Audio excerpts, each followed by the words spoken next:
lagi buat es teh. Assalamualaikum warahmatullahi wabarakatuh. Perkenalkan, saya Nyonya Nelva Mulana. Saya dari Bayangkari cabang Subul Salam. Jadi di sini kita akan membuat es tehnya. Ini es tehnya udah dibuat dalam 200 ml. Jadi kita membuat lagi es batunya, tinggal es batunya ya. Nah, jadi ibu-ibu, es batunya kita buat di sini.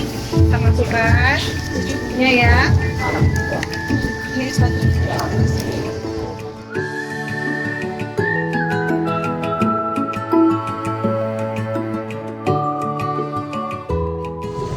Terus es tehnya jadi deh. Es teh Nusantara. Jadi Ibu udah berapa lama menjalankan UMKM es teh ini?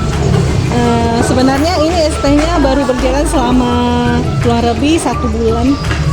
Jadi saya membuat usaha begini untuk memajukan UMKM di daerah Subul Salam. Jadi saya berniat atau ingin menjual es teh ini.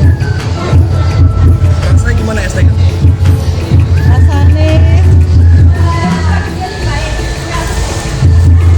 Rasanya setelah kita rasain ya, coba kita rasain.